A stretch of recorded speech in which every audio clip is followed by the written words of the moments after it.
Beyond the newsroom, where untold story is revealed. Nyinza okugamba nti it has been a while akaseera ko kabadde kawanvu nga tetuli ffenna, but thank God I'm back era nkomyewo okubeera nga mbaweereza ate kye mbasuubiza kaakati kebiteredde byonna ngenda kubeera nga mbapika content kwoteeka ne live streams. Mwebale nnyo, mwebalire ddala ate okubeera nga bamumbeeredde mu kaseera ke tubadde nga tuli on and off naye njagala okubeera nga mbakakasa essaala ze musaba. Ebuvanjuba nebugwanjuba ewaka wasigalawo ewasinga. Beyond the newsroom gwe mukutu ogukuleetera ekyo ekisinga. Katiranga naffe ng'oyita ku noti 771 44 53 ne noti 744 26 41 na bino bikulu tetulanga bafere, tetulanga basawo ba kinnansi n'abagwa mu koowa eryo. Mwebale kutuwagira. Thank you. Zikolera ddala era ebadde bisinga okuntawaanya nsobodde okubeera nga ate mbimaliriza. Maama Rebecca alitwala Kadaga alowoozezza ku mutabani we Robert Kyagulanyi Ssentamu n'amuyisaamu olukomo lw'essimu. Ebya Rebecca Kadaga ne General Yoweri Kaguta Museveni tebinnatereera ate ye Mathias Mpuuga Nsamba avuddeyo n'ategeeza nti aba opposition nabo plan y'okujjako Museveni ne bagaana okunzikiririzaamu naddala Robert Kyagulanyi Ssentamu. Frank Gashumba atabukidde NUP Museveni nti tukooye okulwala ng'olina abantu b'okozesa n'omaliriza ng'obasudde nga bo munnange tebalina nake bafunye n'obagoba n'obajja ne muzi office. Ebyo nno bwe mba mbitadde awo ku mabbali ne bana NRM abalala babano bavuddeyo ne boogera ebigambo bibadde bingi. His Excellency Robert Kyagulanyi Ssentamu ategeezezza ebigambo ate ebyenjawulo eri munna NRM n'abutegeeza nti tukwaniriza nnyo nnyini ddala. Yenze eni abatuusaako ensonga z'Ssemasonga tuli ku Beyond the Newsroom. Njagala okubeera nga mbeebaza mmwe mwenna abatubeereddewo mu mbeera yonna ate era abatuwagaliza ekyo ekisinga n'obuwombeefu obw'ekika ekya waggulu. Njagala okukusaba vidiyo eno osooka ogimpere like, bw'ogiwa like ejja kudduka emisinde mingi esobole okuba nga etuuka ate ku buli ssekinoomu. Vidiyo eno wonna uwekusanze most especially gwatana twegattako mu butongole njagala okubeera nga nkusaba subscribing ko naawe mukagambo subscribe then bwomaliriza okone wali eri mukade okaje personalize okateeke all of the notification ku mboozi zonna zetubeera tukuterayo ku mukotu guno ogwa Beyond the Newsroom. Njagala okuba nga nsooka okuwa video eno za musajja mukulu Mathias Mpuuga Nsamba tusooke tuwulirize ebigambo bye then nkuwe omukyala Maama Rebecca alitwala Kadaga. Wuliriza ebigambo bagamba beewulira amaanyi mangi nnyo mu kifuba. Amaanyi agataliiko magezi gakuyingiza olusaalu ng'ekkoowa eriri. Bw'akuwanga amaanyi omusabirangako naki n'amagezi. Bw'ogatta byombi otambula eŋŋendo zotalootangako kubanga tuli mu kuvuganya ba mukwata mmundu. Mukwata mmundu nga gw'olina nvuumuulo omussaako ki amagezi. Totabusa kifuba n'ogenda ng'otuuyanye. So ebyobufuzi ebyawattuuyo bitulemesezza okukola bye twandikoze ne tubiggusa. Naye nange ndowooza nti enkoko yaffe ng'emaamira bajweramu amagi g'eŋŋaŋa. Bwe kitaba ekyo ng'eŋŋaŋa yamaamira amagi g'enkoko yaffe ekimu ku byo. Enkoko eyaludde mulaba obukoko obutambula bubaatira mugakalo kakoko oba kabaata. Ono namuŋŋoona oba mpa abaana. Naye nga yebwaludde. So enkoko yaffe ng'emaamira yamaamiramu amagi agatali gaayo. Kati gwe kuba ekifaananyi nga enkoko eyaludde eŋŋaŋa. Bw'ekiyo bwe buba bukaaba busobola okuwulirwa ng'eŋŋaŋa ekaaba. Obukoko bukaaba tebusobola kuwulirwa kubanga twayaluliramu eŋŋaŋa. Ogwo omusango si gwange. Mmwe abataka mwe mulina okutunula nti kano akatambula kabaatira kati eno nkoko oba ŋŋaŋa. Kano akatambula nga kabuukabuuka ntulетule oba nkwale kubanga enkoko tetambula ng'ebuukabuuka. Ogwo mulimu gwammwe okwawula ebitambula mu makubo gammwe oba nkoko ze zitambula oba mbaata. Bulundu abakulembeze ekisembayo. Mathias Mpuuga Nsamba omanyi ono ye muntu azze ng'ayogera ebigambo bingi. In most cases ne tubibawa, sometimes ne tutabiddamu. Agambye nti enkoko yamaamira amagi ga eŋŋaŋa oba oliawo eŋŋaŋa nga yamaamira amagi g'enkoko. Muno nno n'agamba nti okutta envuumuulo ng'ogoba basajja bajja na mundu. Kaakati mu byonna nti mwabakozesa ebigambo nti obwogeze tutugenda kujjako Museveni mbu bino si by'amaanyi nze nabawa strategy entuufu ey'okujjako Museveni ab'opposition ne bagaana ogigoberera agamba ni Robert Kyagulanyi Ssentamu nti olw'okuba oli yagaana otuulo negotiatinga n'omusajja Mpuuga yagamba wanitudde n'omusajja ne muteesaganya n'asobola okuva nga atuvaako kyokka ate ye yennyini ne yeekuba endobo nti tosobola kukwata musajja wa mmundu gw'omugobesa envuumuulo olowooze nti ojja kumalako kino nno kitegeeza ki njagala nno okujjaayokko nti ne bwe tuba tusoma ebyawandiikibwa bino tulaba nga kabaka Dawudi mu buto bwe yalumba Goliath ng'amusinga obukulu nga musajja munene alina ekiwago muwanvu nnyo komeri ng'alina ebisi ng'alina n'engabo kwegamba nga tolina woyinza muyita kubeera ng'osaanyaawo Dawudi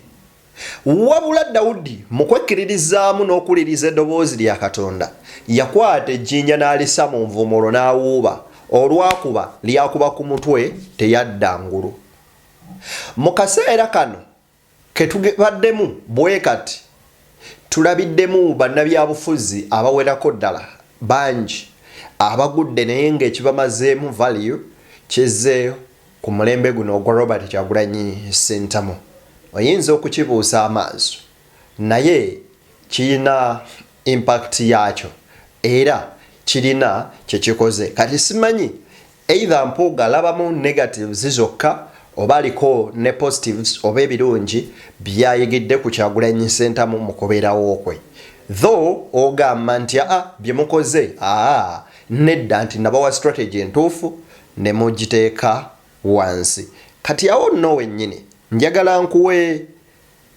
video eno owulirize yiino wano ya Mpuuga era nawo opposition program ekwata obuyinza ekyusa amateeka ey'enkolagana buli gye nabakuŋŋaanyanga nga bakuŋŋaanyiza ne bambuza nti akasajja ate nga amagezi gakasusse tekatwalako ekintu nze saagala kutwala kintu njagala kukyusa mbeera y'abantu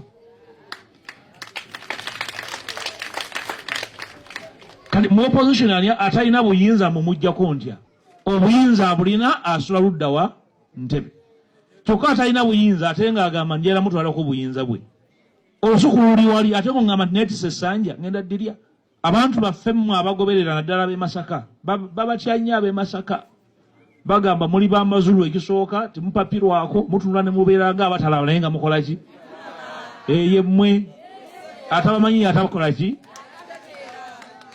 e Masaka ne bw'obuukabuuka ng'akayozi mu tteete naye nga tolina ky'ogamba bakutunuulira butunuulizi nti oke tukuwulidde naye obadde ogamba ky'obwedda n'olwekyo temunyiigira muntu abadde atambulira mu butamanya mufune obudde okubategeeza nti naye ensonga muzikwata nga bwe tuzikwata zo mwazitegeera kubanga mwakajja mu kintu kino ne mutakitegeera ne mulowooza nti kibuguumirize nsobi nnene kakati nze ng'omuweereza wammwe mbalinako obuvunaanyizibwa bumu kubabuulira nti ekyo kikyamu ekyo Mathias Mpuuga Nsamba mu bigambo bye bino byagenze maaso n'okubanga ayogera annyumidde embugwa atalina buyinza ogamba otya nti nkutwalako ekintu era nkirazaawa era gwe atalina buyinza nkwagaza ki ng'alina obuyinza mmanyi gy'oli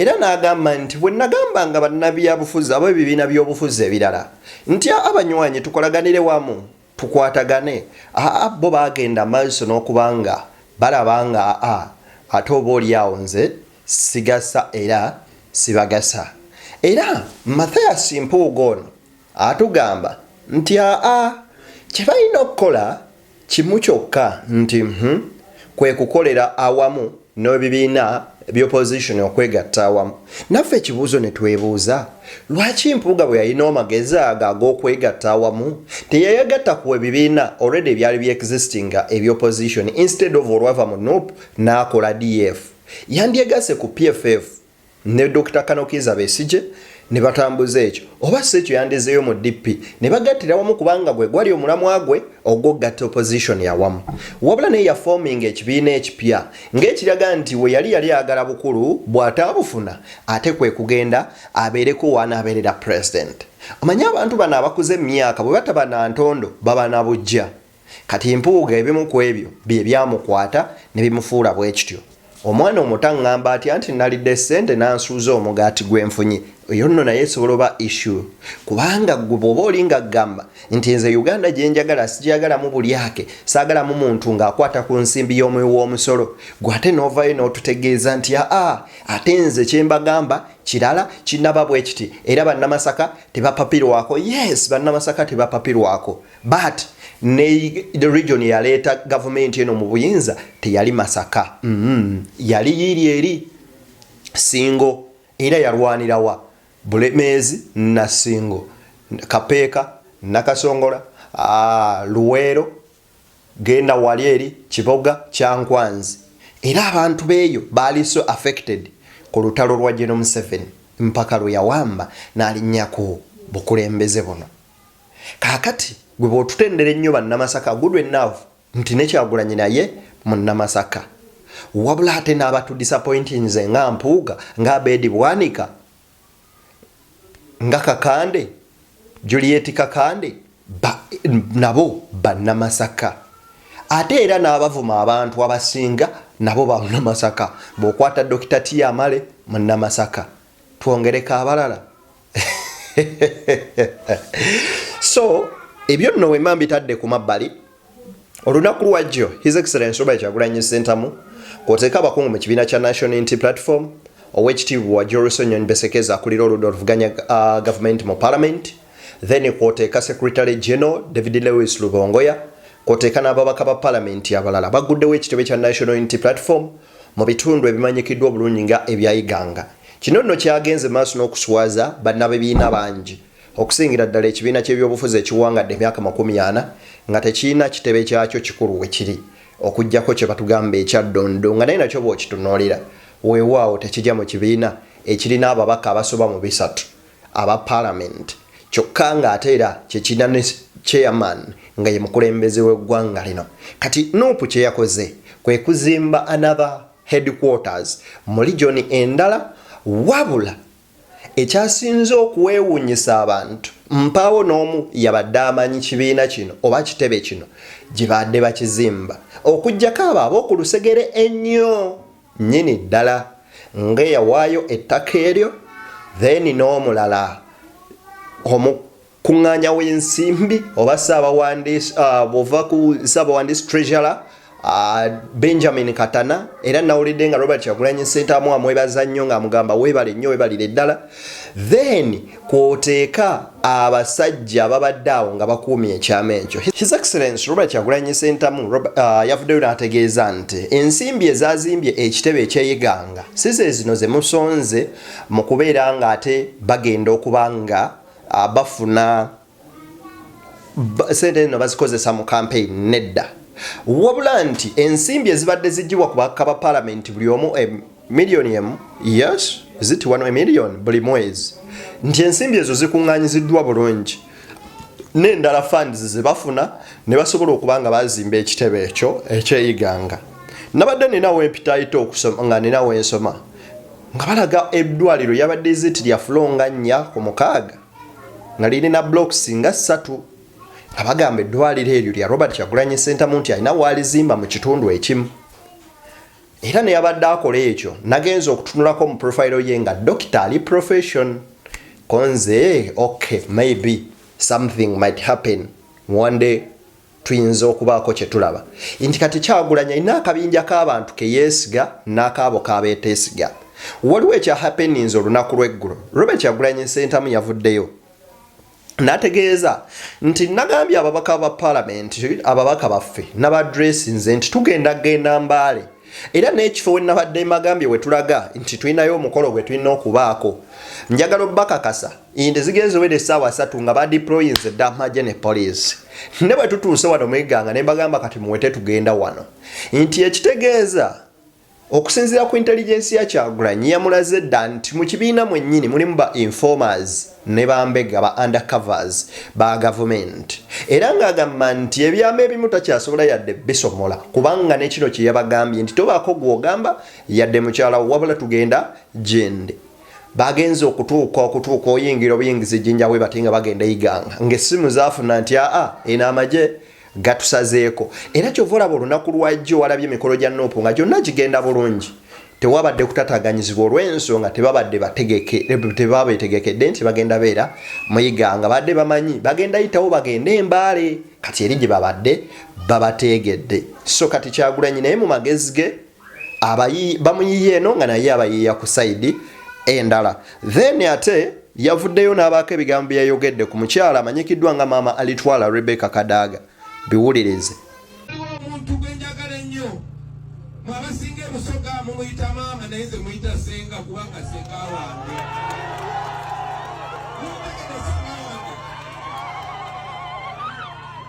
senegira mbogo ne senga wange maama wammwe Rachel Rebecca Kadaga neyegira mbogo senga wange neza okwomerera wane iganga musindikira obubaka Mukoleti ife tumwenda ino senga tetukwagala obusajja tebukwagala lwaki ogesibako olikolite kyangu tukyuse embeera kuno omusajja bukuzalaba ati nekambirike senga kasitewemani enaye senga afe mugambe fetumwagala ate namwe abantu bebusoga yo bakibagambe naye mukiraba mwe temubiraba temubimanyi bakiserekerawo. Robert Kyagulanyi Ssentamu agamba nti Kadaga maama Kadaga ye ssengawe era amukoowola amugamba nti maama obusajja bwe babukooye nti tebukwagala jangu otwegatteko fe abali eno tukwagala era tukwagaliza kisinga jjukira nti Rebecca alitwala Kadaga ku myaka gy'aliko yayingira NRM ku myaka gye emito ennyo nnyini ddala era ku myaka egy'obuvubuka wabula Kadaga essaawa olwaleero alaba nga ali betrayed nga effort ye yonna eyonoonekedde mu NRM nga ligase gyazimbye okumala ebbanga bagikuba bagiteeka ku ttaka olw'ensonga tewaliwo kafo we bakyamwagala kaakati gwe munywanyi andaba era angoberera njagala okubeera nga nkutegeeza nti Kyagulanyi Ssentamu ye amugamba nti maama ida nkukobere nti eno ewaife mu NUP tukwenda ino maama kale kati banna NRM Frank Gashumba agamba nti buli rigimu gye n'Omuseveni abaako abantu bakozesa bwamala n'abadampinga woleriza buli kaseera president abaako ne gwakozesa I need to get that on record. Buli kaseera president abaako ne gwakozesa na disposing of that's the Yoweri Museveni buli kaseera abeerako gwakozesa you use and dump 2006 ani eyamba okujjawo term limits tuwa sekandi nga speaker yes ani eyambye okujjako ekisanja ekisanja no 2.5 no ekisanja 2.5 it was sekandi 217 article 102B emyaka kujja ekomo ku myaka gy'obukulembeze kati nani tamungu aina kyamukozesa yona ajja mu discarding. It's a matter of time. Yoweri tomuzanyisa. He's the master of this game. He's the master of this game. Tebakulima nti bano bonna abaagala. Abantu bayagala obamanyi. Baana be. Mu katabo ke the mustard seed. Kenaka some emirundi gye simanyi. Bakawayita batya okwakinojinga abantu ayina we bakiyita. Baana be bokka. Ba acknowledging. Okusinziira ku Frank Gashumba agamba nti General Museveni bano bonna azze abakozesa nga bw'abasuula bwatujukiza 2005-2006 Professor Sekandi ye yali speaker wa Parliament era ye yajjawo term limits oba ekkomo ku bisanja jjukira kyaliwo nti omuntu yeesimbawo bisanja byali 3 yes ne bakijjawo ekyo ebisatu sije 15 ne bajjawo jukira baddamu okwamendinga mu constitution eno nga bamaze okuwamba nga maze ofugayo emyaka 5 n'abategeeza nti kati tugenda mu kalulu ne bajja mu kalulu abantu ne bakamuwa mu bungi nnyo nnyini ddala kaakati awo bagenda mu constitution bagamba nti gibeere emyaka 15 nti giba 2 nti kale awo wakoma nti olwatuuka mu 25 ne bagikwatamu tujja wano 2016 2018 nga bajjira ate kyekyabaawo Kadaga yali speaker nga bakwata mu constitution nga bajjawo ekkomo ku myaka ekyensamu5 nga bakivaako nga bagamba n'ow'ekinana n'ekikumi asobola okwesimbawo nga bw'olaba Moses Ali kaakati isaayo olwaleero Gashumba gamba nti Nanitamungi waliwo kye bamukozesa. So this man the general himself aina system mbu gy'akozesa gye bayita use and dump. Kati gwe weebuuza ogwawa kati wulirira za muna NRM agamba Museveni lekera okozesa abantu n'obasuula Calvin Kayanja because of seniority. But now you are saying Rebecca Kadaga, you get out. Really? People have sacrificed their life, their future for the party. Nemutijukana no mupya, nemukozesa abantu ng'obupiira bugali mpitawa. Kale wadde mama Kadaga abyogedde agenderedde. Naye ali presenti nzo obulumi bw'abantu bangi abakoledde NRM ne basuulibwa nga kasasiro ne batajjukirwa ne bakozesebwa mama Kadaga. Ebigambo ebyo bw'obiwulira nga Calvin Kayanja abyogera oyinza okwebuuza kati ate gwe akolerayo kati gwe okolera waaki? Anyway, buli omu yaba amanyi gwe ki ky'olowooza. For God and my country, guys, we meet in another story.